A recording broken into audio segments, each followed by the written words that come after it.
রাম ও একজন কিশোর। রাম ছিল গ্রামের একজন সাধারণ কৃষক।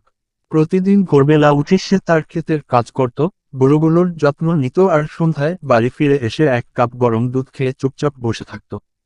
একদিন সকালে রামের ক্ষেতে কাজ করার সময় হঠাৎ সে দেখতে পেল একটা কিশোর ধানক্ষেতের পাশে বসে কাঁদছে। রাম ধীরে ধীরে এগিয়ে গিয়ে বলল, এই ছেলে, তুই এখানে কেন কাঁদছিস? কিশোর মাথা নিচু করে বলল, আমার নাম শুভ। আমি শহর থেকে এসেছি, পথ হারিয়ে ফেলেছি। রাম ওর কাঁধে হাত রেখে বলল, চিন্তা করিস না, আমি তোকে সাহায্য করব। তোর বাড়ির নাম কি? বাবা মায়ের নাম বল। শুভ সব বলল।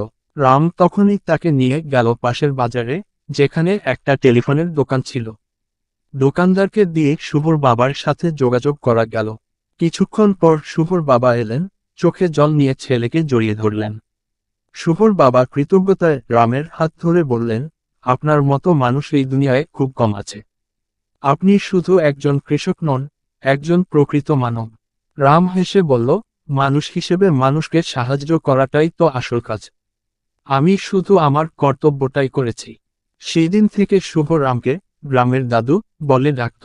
শহরে ফিরে গিয়েও প্রতি ছুটিতে সে রামের কাছে আসত। রাম আর শুভর বন্ধুত্ব হয়ে উঠল অটুট। চাইলে গল্পটা আরো বড় বা রোমাঞ্চকর করে দিতে পারি। কেমন লাগলো বলো?